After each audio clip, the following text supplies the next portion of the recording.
Hi guys, just wanted to make a fast video for Mr. Peaceman. I noticed that he made a video and he's talking about me. I feel so honored, Mr. Peaceman, but also a little confused. Let's see what you have to say that is so confusing. Sure of that. So IC has commented on one of my Let's see. which I think is the Let's see. in the name of Allah, the most beneficent, the most merciful, welcome to all of you. Thank you. One day ago, I received an email from YouTube about a certain IC, which I think is the same person, Investigate Islam, under another nickname. What? But I'm not sure. What? No. Mr. Peaceman, please. If I sound like a man, honestly, I should kill myself. Really? You know, all you need to do is your own little investigation, Mr. Peaceman, to discover who is icy. Because I'm not Investigate Islam. If I sound like Mr. Investigate Islam to you, we got problems. We have problems. Or rather, you have a problem. I hope not. I hope you don't have this kind of problem that, I'm thinking about. But anyway, let me help you. I got some tips for you. Just to make your life easier the next time you get confused. Because Muhammad, he said you're a Muslim women, only have half a brain.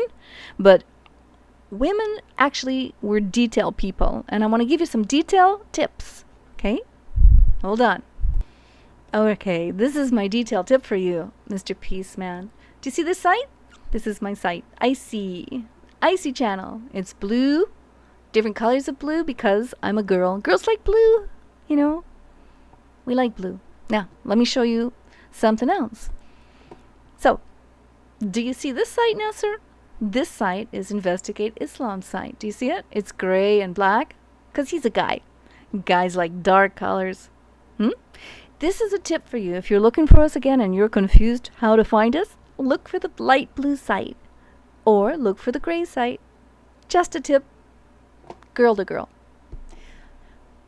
I want to show you something else before we go any further, because I heard what you had to say about the read-recite issue, and I want to share with you something that I found, because I was doing a quick little search on the internet trying to find the story of the cave, and I came across another site.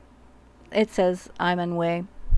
So I went into this site and I dug around and I started finding the story of the cave as reported by this Islamic site. So let's go over it together real quickly. Don't want to take up too much of your time.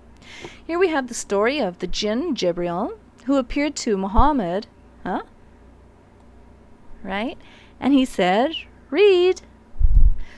But as Muhammad was illiterate and had never received any instruction in reading or writing, he said to the angel, I'm not a reader. And the angel took hold of him and squeezed him as much as he could bear. And then he said again, read.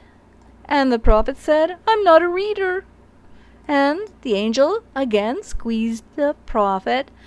He seized the prophet, and squeezed him and said, read. Let's have it your way. Just for fun. Okay? A jinn named Jibril, he appeared to Muhammad and he said, recite. But as Muhammad was illiterate, never having received any instruction in reading or writing, he said to the angel, I'm not a reciter. And the prophet took hold of him. The angel took hold of him and squeezed him as much as he could bear and said again, recite. But the prophet then said, I'm not a reciter. Well, hello, Mr. Peaceman, this just doesn't add up for me. I'm so sorry. It doesn't make sense that Muhammad would refuse and say, I'm not a reader. Why would he say that? Or why would he say, I'm not a reciter? If you have it your way, and this jinn said to him, recite, why would Muhammad say, I'm not a reciter? I mean, any moron can recite, But not every person can read. Muhammad would have no reason to refuse to recite.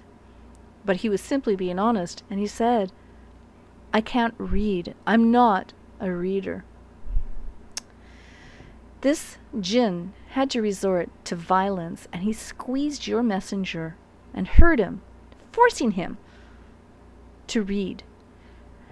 You know, on a side note, sir, it's very strange that your God was unable to make his will happen because Muhammad left that cave still not reciting or not reading.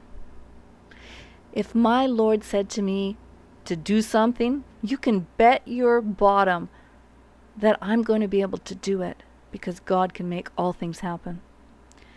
False gods, they can make nothing happen. And Muhammad ran from the cave still not being able to recite or read. Have it your way. He refused and he said, I can't. I can't. Your Muhammad was stronger than your Allah. And by the way, let me go on here. Down at the bottom it says that your God, he taught by the pen. Well, if you're reading or writing, I connect it more to the pen than reciting. And Muhammad said, I can't read. Because he was illiterate, he never received any instruction in reading or writing. But your Allah, he taught by the pen. It's kind of interesting. It fits better than what you're trying to tell people. You know, I got a new question for you. I don't want to go on with this anymore because it's a tired subject. But I want to ask you something, and I hope that you can answer me because you're the smart guy. I'm just a Western girl. So I want to draw your attention here to something else, and I want to ask your opinion of it, if you don't mind, sir. This here is a picture of an eye, a woman's eye, and it has makeup on. Nice eyeliner on her eye. Do you see that, sir? Well, eyeliner is a makeup which is used to define the eyes and is to change the perceived shape or to create a certain mood. This is what eyeliner does. Black kohl contour may change the entire look of the face, and it causes the eyes to just pop out, which is very alluring for men. Very alluring for men to have a woman's eyes pop out in their face.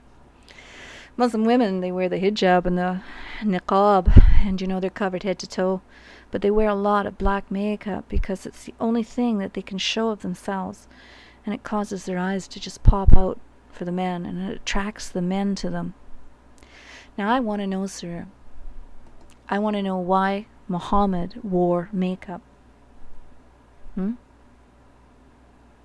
want to understand. I can know and I understand that Muhammad only had revelation come to him when he was wearing his wife's clothes. And I know that he dyed his hair, among other things. But I want to deal here just with the makeup part.